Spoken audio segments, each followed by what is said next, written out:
오늘 말씀 제목이 무엇입니까? 다윗의 소원. 다윗이 무엇을 소원하는가 하는 것입니다. 여러분도 다 소원이 있을 줄 아는데, 여러분 유명한 솔로몬의 소원은 뭐였습니까? 전에 제가 한번 설교했는데, 솔로몬은 무엇을 소원했습니까? 이스라엘 백성, 하나님이 주신 백성을 잘 다스릴 지혜를 주시옵소서. 그래서 하나님 마음에 너무 아파여서 너무 기쁜 나머지 하나님께서 너희가 구하지 아니한 장수의 복과 재물의 복까지 너에게 주겠다, 그렇게 말씀하시고 지혜를 주신 줄로 믿습니다. 자, 다윗이 오늘 무엇을 소원했는지 알려고 하는데요, 사람이 무엇을 소원하느냐에 따라서 그 사람의 인격을 알 수가 있어요. 당신의 소원이 뭡니까? 그럴 때 나는 그저 돈이 많았으면 좋겠습니다. 당신의 인격이 보이는군요. 인격을 알 수 있어요. 그리스도인들, 예수 믿는 하나님의 사람들의 소원이 무엇이냐에 따라서 그 믿음의 척도를 알 수 있어요. 그 사람 믿음의 깊이가 어느 정도인가 알 수 있다, 그 말이에요. 이탈리 로마에 가면 우르반 대학교가 있는데, 그 우르반 대학교의 교문에 이런 글씨가 새겨져 있다고 합니다. 그리고 그 다음에는 글자가 새겨져 있다고 하는데, 그 글을 새기게 된 배경이 있습니다. 어떤 법학과에 다니는 대학생이, 법학을 공부하는 대학생이 돈이 부족해서 부자에게 찾아가서 나에게 학비를 좀 도와달라고 말을 했습니다. 그러니까 그 부자가 말하기를, 당신이 공부하고 있는 그 법학을 공부해서 그 다음에는 뭐 하려고 하느냐, 그러니까 저는 변호사가 되겠습니다. 아, 그래? 그리고 그 다음에는 뭐 하려냐니까 돈을 많이 벌어서 집을 사겠습니다. 그리고 그 다음에는 뭐 하겠느냐, 그러니까 그 다음에는 결혼을 하겠습니다. 좋은 집안의 예쁜 처녀와 결혼하겠습니다. 그리고 그 다음에는 뭐 하겠느냐, 좋은 마차를 사겠습니다. 그때는 자동차가 없을 때니까 좋은 마차를 사겠습니다. 그리고 그 다음에는 뭐 하겠느냐니까, 그리고 그 다음에는 늙겠지요. 그리고 그 다음에는 죽겠지요. 그랬더니 그 돈 많은 사람이 하는 말이, 그리고 그 다음에는 심판이 기다리고 있네. 내가 당신에게 돈을 줄 수 있지만, 그리고 그 다음에는 준비가 전혀 되어 있지 않아서 내 마음이 많이 불편하네. 이 사람이 이 말을 듣고 자기를 돌아봤어요. 그리고 자기 인생의 소원이 뭐였나? 법학을 공부해서 법관이 되고 변호사가 되고 돈을 많이 벌고 출세하고 좋은 결혼을 하고 좋은 집을 사고 좋은 마차를 사는 것이 과연 내 인생의 소원이 될 만한 가치가 있는가? 거기서 이 사람이 크게 깨닫고 법학을 그만두고 신학을 공부하기 시작했습니다. 그리고 나서 그 대학교의 총장이 되었습니다. 총장이 된 후에 교문에다가 그 글자를 새긴 거예요. 여러분 소원 그 다음에 무엇이 있습니까? 그 소원의 다음에 뭐가 있느냐 하는 거예요. 굉장히 중요합니다. 자, 오늘 다윗은 무엇이 소원이었을까요? 다윗은 소원이 한 가지예요. 다윗이 임금이 되고 왕이 되고 나니까 하나님의 언약궤, 법궤가 생각이 났어요. 여러분, 하나님의 언약궤, 법궤가 뭔지 아시죠? 이스라엘 백성이 애굽에서 가나안으로 올 때에 시내산에서 성막을 만들고 그 성막에다 넣어놓았던 물건이 바로 언약궤예요. 법궤예요. 굉장히 중요한 위치를 차지하고 있었어요. 여러분, 요단강을 건널 때 그 법궤를 맨 사람들이 들어가니까 요단강물이 양쪽으로 갈라졌어요. 그 법궤에는 무엇이, 그 언약궤에는 무엇이 담겨 있었어요? 제일 중요한 것은 하나님으로부터 받은 십계명 돌판이 있었어요. 그 다음에 아론의 쌍난 지팡이를 그 안에 넣어놨어요.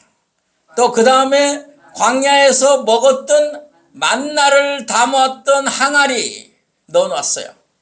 그 언약궤가 가나안 땅에 들어왔는데 특별한 장소가 없이 그냥 한쪽 구석에 있었어요. 그래서 다윗이 그 마음에 걸렸어요. 그래서 그것을 예루살렘 궁궐 옆에 처소를 마련하고 가져오기를 원했어요. 처음에 가져올 때 실수를 했어요. 마차에다가 싣고 왔어요. 마차에다 실으면 안 되는 거예요. 사람이 메고 와야 돼요. 원래 그랬어요. 그러니까 말이 소였나요? 소가 뛰노니까 구루마 일본 말인데 하여튼 수레가 그 소가 뛰노니까 법궤가 떨어지려고 그러는 거예요. 그러니까 우사라는 사람이 깜짝 놀라가지고 그 법궤를 손으로 잡았어요. 그런데 그 자리에서 죽었어요. 그래서 사람들이 다 놀래가지고 무서워서 덜덜 떨고 있을 때 안 되겠다. 오벳 에돔의 집에다 잠시 맡겨놓자. 그리고 오벳 에돔의 집에 잠깐 맡겨놓은 다음에 다시 다윗이 헤브론에서 7년을 다스리고 예루살렘에 와서 33년을 다스리는 40년 동안 왕을 하는데 처음에 예루살렘으로 오고 나자마자 그 일을 시작해요. 그래서 이번에는 정식으로 사람이 메고 다 오베드돔의 집에 있는 법궤를 예루살렘으로 옮겨오는 거예요. 그것이 다윗의 소원이었어요. 그 다음에 다윗의 소원은 뭐이겠어요? 그거 다 일맥상통하는 거예요. 법궤를 가져다 놓은 다음에, 언약궤를 가져 나온 다음에 그것을 놔둘 성전을 짓는 것이에요. 다윗의 소원은 오직 이거 한 가지예요. 하나님의 언약궤를 모시고 그 제사를 드릴 수 있는 성전을 짓는 것이다. 자, 오늘 본문 15장 1절 3절을 한번 읽어보도록 하겠습니다. 다 같이 읽겠습니다. 시작. 다윗이 다윗성에서 자기를 위하여 궁전을 세우고 또 하나님의 궤를 둘 곳을 마련하고 그것을 위하여 장막을 치고 다윗이 이르되 내 이스라엘에는 하나님의 궤를 맬 수 없나니.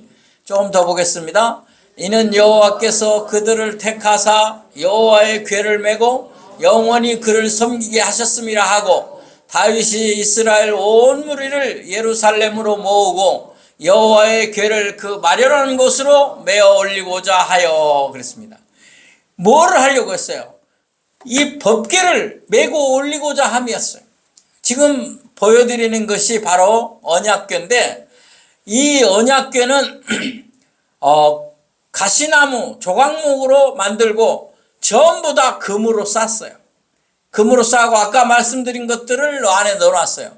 그리고 양쪽에 채가 나와 있죠. 그 채를 네 사람이 매는 거예요. 이걸 메고 이제 예루살렘으로 올리는 거예요. 그런데 이 일을 할 때 다윗이 얼마나 기뻐했는지 몰라요. 정말 너무 좋아서 어떤 일이 일어났는지 보도록 하겠습니다. 먼저 이 일을 하는데 동원된 사람이 862명을 동원해요. 찬양단 악기를 동원하는데 비파와 수금과 재금과 나팔 등을 다 준비해요.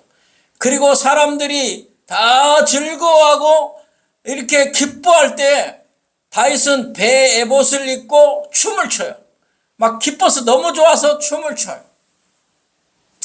그런데 춤을 추다가 그만 바지가 내려갔어요. 너무 얼마나 춤을 열심히 췄는지 알겠죠? 그런데 이것을 누가 내려다봤느냐면 사울의 딸인 미갈, 그리고 다윗의 첫 번째 부인이에요. 누구라고요? 다윗의 부인 미갈이 원래 사울 왕이 다윗을 너무 좋아해서 처음에는 야, 이렇게 훌륭한 장군을 하나님이 주셨다. 그래가지고 골리앗을 물리치고 왔을 때에 자기 딸을 주는 거예요. 그래서 왕의 딸과 결혼하게 된 거예요. 왕의 사이가 됐던 거예요. 근데 사울이 미워하게 되죠. 아무튼 이 사울 왕의 딸 다윗의 아내가 미갈인데, 미갈이 다윗이 너무 기뻐서 하나님 언약궤를 옮기는 일이 내 소원인데 이렇게 기뻐서 춤을 추니까 업신여겼어요. 그래서 어떤 일이 있었느냐? 하나님께서 그 일 이후에 다윗을 업신여긴 것을 알고 나를 위하여 기뻐했는데 네가 그렇게 할 수 있느냐? 그래서 미갈은 자식이 없게 돼. 사무엘하 6장 16절 20절을 보겠습니다. 같이 읽겠습니다. 시작. 여호와의 궤가 다윗성으로 들어올 때 사울의 딸 미갈이 창으로 내다보다가 다윗 왕이 여호와 앞에서 뛰놀며 춤추는 것을 보고 심중에 그를 업신여기니라. 업신여겼어요. 그 다음 더 보겠습니다. 시작. 다윗이 자기 가족에게 축복으로 돌아오매 사울의 딸 미갈이 나와서 다윗을 맞으며 이르되 이스라엘 왕이 오늘 어떻게 영화로우신지 방탕한 자가 염치 없이 자기의 몸을 드러내는 것처럼 오늘 그의 신복의 계집종의 눈앞에서 몸을 드러내셨도다 하니. 너무 좋아서 춤추다가 바지가 흘러내려서 그것을 보고 미갈이 정말 부끄러운 일을 했다는 거예요. 그래서 이렇게 말한 거예요. 그때 다윗이 대답한 걸 봅니다. 자, 다윗이 뭐라고 대답했는지 보겠습니다. 시작. 다윗이 미갈에게 이르되 이는 여호와 앞에서 한 것이라. 그가 내 아버지와 그의 온 집을 버리시고 나를 택하사 나를 여호와의 백성 이스라엘의 주권자로 삼으셨으니 내가 여호와 앞에서 뛰놀리라. 그러므로 사울의 딸 미갈이 죽는 날까지 그에게 자식이 없으니라. 아멘. 여기 중요한 말이 있어요. 너는 나를 업신여기지만 나는 하나님 앞에서 한 거다. 응? 나는 누구 좋으라고 한 게 아니고 사람 좋으라고 한 게 아니고 하나님 앞에서 한 거다. 너무 기쁘고 즐거워서 한 거다. 하나님께서 나를 이스라엘의 주권자로 삼았는데 내가 얼마나 기쁘게 했느냐. 내가 여호와 앞에서 뛰놀리라. 감격하여요. 뛰노는 것을 업신여긴 미갈은 자식이 없게 되는 참으로 불행한 결과를 갖게 되는 거예요. 여러분 여기서 귀한 진리를 발견해야 돼요. 다윗이 얼마나 하나님을 사랑했으면 그 소원이 뭐였어요? 하나님 언약궤를 옮겨오는 것이고 그 언약궤를 놔둘 성전을 짓는 것이었어요. 사랑하는 성도 여러분, 그래서 그 일을 시작하면서 그는 너무 기뻤던 거예요. 너무 감격했던 거예요. 자, 그러면 다윗의 소원이 무엇으로 연결된다고요? 성전을 짓는 거예요. 그리고 거기다가 언약궤를 모시는 거예요. 이게 무엇을 의미하는 거예요? 이것은 바로 성전 건축을 소원하는 거예요. 그의 소원이 뭐예요? 성전 건축임을 우리가 알 수 있는 거예요. 역대상 28장 2절로 5절을 보겠습니다. 시작. 이에 다윗 왕이 일어서서 이르되 나의 형제들 나의 백성들아 내 말을 들으라. 나는 여호와의 언약궤 곧 우리 하나님의 발판을 봉헌할 성전을 건축할 마음이 있어서 건축할 재료를 준비하였으나, 건축할 재료는 자기가 다 준비를 했다는 거예요. 건축할 마음이 있어서. 다 같이 읽습니다. 하나님이 내게 이르시되 너는 전쟁을 많이 한 사람이라 피를 많이 흘렸으니 내 이름을 위하여 성전을 건축하지 못하리라 하셨느니라. 자기의 소원은 성전을 짓는 것이지만 하나님이 못하겠다는 거예요. 그때 다윗은 낙심하지 않아요. 하나님 앞에 화내지 않아요. 짜증내지 않아요. 내가 하나님 좋으라고 하는 건데 왜 못하게 합니까? 말하지 않아요. 그리고 순종해요. 그리고 나서 뭐라고 말합니까? 성전 건축을 준비해요. 그게 뭐예요? 그가 드린 제물들이에요. 성전 건축을 위해서 그가 드린 것을 봅니다. 역대상 29장 2절 5절을 보면 얼마나 많은 것을 드렸는지 알 수 있어요. 한번 보겠습니다. 시작. 내가 이미 내 하나님의 성전을 위하여 힘을 다하여 준비하였나니 곧 기구를 만들고 금과 은과 놋과 철과 나무와 또 만호와 가공할 검은 보석과 채석과 다른 모든 보석과 옥들이 매우 많으며 성전을 위하여 준비한 이 모든 것 외에도 내 마음이 내 하나님의 성전을 사모함으로 내가 사유한 금은으로 내 하나님의 성전을 위하여 드렸노니 자기 개인의 재물까지 다 드린다는 거죠.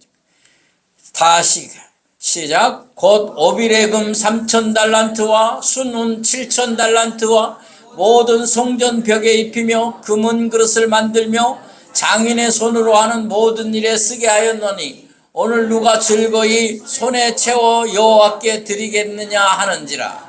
아멘.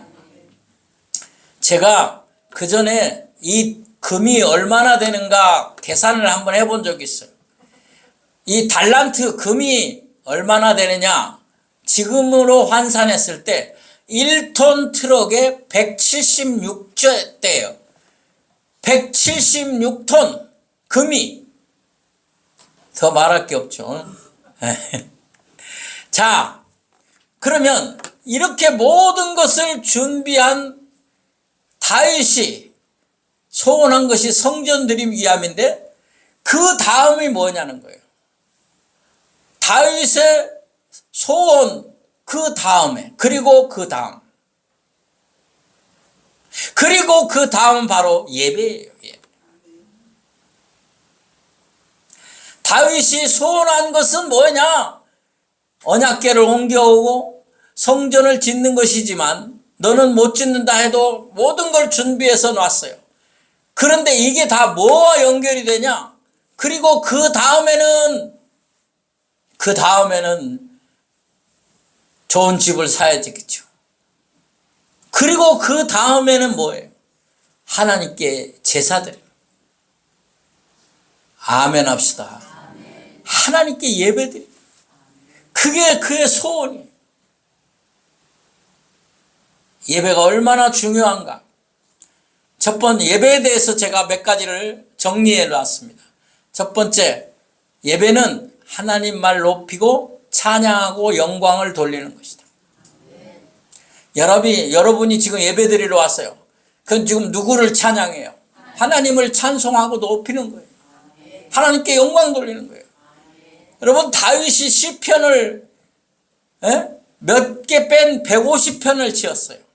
몇 개는 이제 다른 사람이 지었고, 그 많은 것이 다 뭐예요? 하나님을 찬송하는 거예요. 하나님을 예배하는 거예요. 다윗의 중심은 그것이 떠나지 않고 있어요. 하나님은 우리를 창조할 때 목적이 있었어요. 여러분이 목적이 있어서 일을 하잖아요. 여러분이 복수이면 의자를 만든다. 그럼 목적이 뭐예요? 내가 여기 앉으려고 하는 거예요. 내가 돈을 주고 의자를 사왔다. 그럼 내가 여기 앉으려고 하는 거예요. 목적이 있는 거예요. 하나님이 우리를 만든 목적이 뭐인 줄 아세요? 우리로부터 예배받는 거예요. 하나님은 우리가 예배하는 것을 기뻐하세요. 그거의 소원이셨어요, 하나님은. 그래서 우리를 만들었다 그랬어요. 그 다음에 세 번째, 예배자의 태도. 예배자는 신령과 진정으로 예배드려야 돼요. 무슨 말이냐면 영과 진리로 예배드려야 된다. 그러니까 여러분이 육신은 물론이고 영혼이 말씀에 참된 진리로 하나님 앞에 나오는 거예요. 예배는 오직 하나님께 드리는 행위예요. 여러분, 예배가 뭐예요? 하나님께 드리는 거예요. 뭘 드려요? 시간을 드려요. 물질을 드려요. 마음을 드리는 거예요. 몸을 드리는 거예요. 정말 그런 마음으로 지금 예배하시는지요? 감사합니다. 그 다음에는 받는 축복이 있어요. 예배자가 받는 축복이 뭐예요? 말씀을 통해서 기쁨을 얻게 돼요. 믿으십니까? 평안을 누리게 돼요. 은혜를 받게 돼요. 감동의 삶의 의미를 알게 돼요. 내가 무엇으로 감동해요? 요즘 감동할 일이 너무 없어요. 힘들어서, 세상이 속여서. 그런데 말씀을 들을 때 감동이 오는 거예요. 그리고 내가 살아야 할 의미와 가치를 알게 되는 거예요. 여러분의 소원은 무엇입니까? 나는 예배 드리는 겁니다. 그렇게 됐으면 좋겠어요. 어떤 사람이 교회 잘 다니는 사람인데 자기 어머니한테 말합니다. 엄마, 나 오늘 교회 가기 싫으니까 엄마 혼자 가. 아이, 그래도 그러면 안 되지. 아, 오늘 나 마음이 안 내켜. 안 돼. 그러면 안 돼. 그러니까 몸도 안 좋아. 얼마나 안 좋은데. 그냥 찌뿌둥해. 아, 그래도 가야지. 가면 마음도 몸도 개운해져. 가자. 그러니까 안 가. 왜? 비기 싫은 사람이 있어. 보기 싫은 사람이 있대. 교회 가면. 인간들은 그러죠. 그래도 가야 돼. 그러니까 왜 나는 꼭 가야 돼? 그러니까 네가 담임 목사잖아. 어머니는 목사 엄마였어. 목사하고 엄마가 대화한 거예요. 목사는 안 가면 안 되죠. 그러면 안 되죠. 그런 얘기 하면 안 되지. 나 오늘 기분이 안 내켜. 몸이 찌부둥해. 가기 싫어. 누가 배기 싫어. 그래도 가야 된다고 믿어요? 목사는 가야죠. 여러분도 가야지. 똑같아. 하나님 앞에서 우리 다 똑같아. 우리 어머니 얘기하려고 합니다. 우리 어머니 얘기하고 마치려고 하는데 우리 어머니 얘기를 처음 들으시는 분이 있을 것 같아서 저희 어머니는 고향이 평안북도 자성군입니다. 자성군이 어디냐면 압록강 저 상류 압록강이 시작해서 내려오는데 바로 제일 마을이 큰 데가 자성읍인데 그래봐야 조그매요. 그 자성 출신입니다.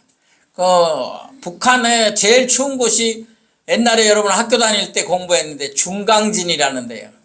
배운 기억이 없나? 딴짓했구만. 중강진이 우리나라에서 제일 춥다고 우리 고등학교 학교 다닐 때 배웠어요. 근데 그 바로 밑에 동네예요. 거기서 우리 어머님이 태어나셔서 거기서만 살았어요.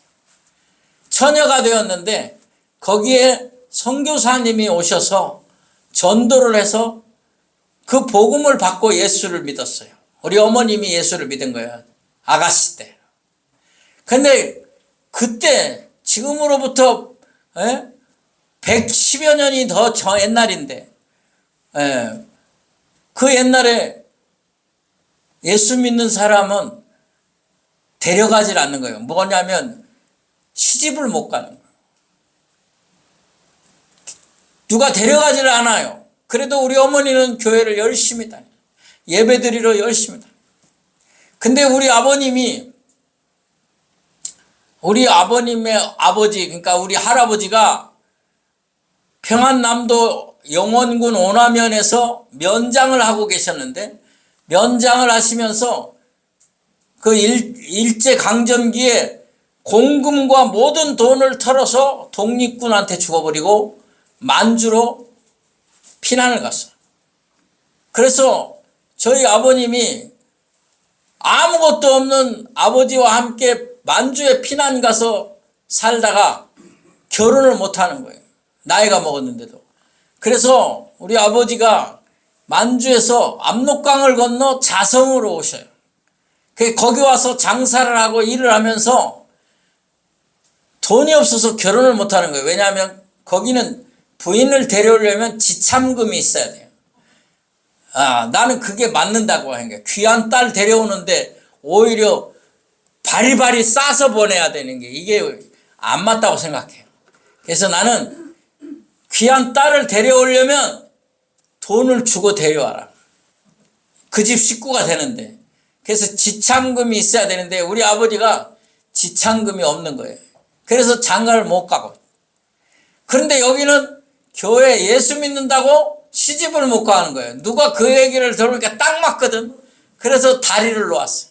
그래서 우리 아버지하고 우리 어머니가 결혼을 했어요. 중매로. 그런데 우리 아버지는 안 믿어요. 결혼한 지 3일 만에 저희 어머니가 교회 간다고 예배당으로 갔어요. 아니 신부가 남편 허락도 없이 예배당을 가다니 그 당시 예배당 인식이 안 좋았단 말이에요.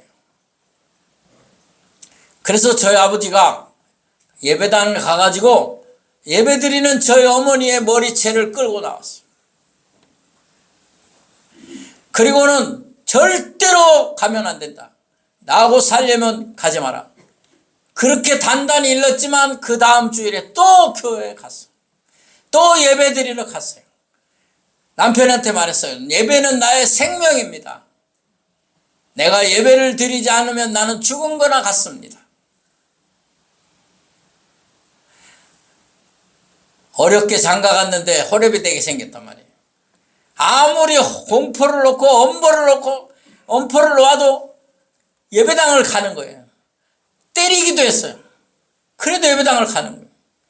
그래서 나중에 저희 아버님이 저희 어머니 예배당에 가서 도대체 뭐가 있길래 거기 가면 뭐가 있길래 저렇게 가는가?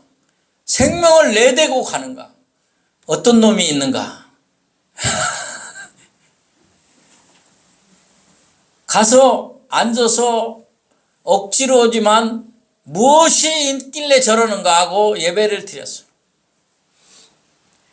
근데 거기서 선교사님의 말씀을 듣고 회개하고 예수 믿게 됐습니다. 아멘이 너무 적다. 할렐루야. 거기서 예수 믿게 됐습니다. 그래서 남편을 전도하고 그래서 저도 그래서 목사가 돼요. 그 자녀들이 목사가 다 4명 사위까지 목사가 4명이에요. 우리 큰형님 우리 큰 장손 그리고 우리 여동생 남편 목사가 4명 장로 권사 다 수두로 우리 어머니의 그 눈물 어린 믿음 예배를 생명처럼 소중히 여겼을 때 하나님께서 가족을 다 구원하는 축복을 내리신 줄로 믿습니다. 말씀을 마치겠습니다. 제가 써놓은 글을 여러분이 같이 읽고 마치도록 하겠습니다. 자, 같이 읽겠습니다. 시작. 참된 예배의 승리자는 영혼이 구원받은 기쁨으로 충만하고 육체가 이 땅에서 새로운 축복으로 감격합니다. 아멘. 기도합시다. 하나님 아버지, 다윗의 소원은 하나님의 언약궤를 옮겨오는 것이고 그 언약궤를 둘 성전을 짓는 것이었습니다. 하나님은 그것을 허락하지 않았습니다. 그러나 다윗은 그 소원을 변함없이 감당하기 위해서 순종하는 마음으로 자기는 짓지 못하지만 모든 재물을 들여 성전을 준비하였습니다. 그의 소원이 아들에게서 이루어져 솔로몬이 하나님의 성전을 지었습니다. 오늘 우리의 소원은 무엇입니까? 우리가 예배당을 짓는 일입니까? 그게 아닙니다. 예배를 드리는 일입니다. 온전히 하나님 앞에 예배를 드리는 일을 소원으로 알고 생명으로 알고 예배의 승리자가 되어 자손들이 다 복을 받게 하여 주옵소서. 예수님의 이름으로 기도하옵나이다. 아멘.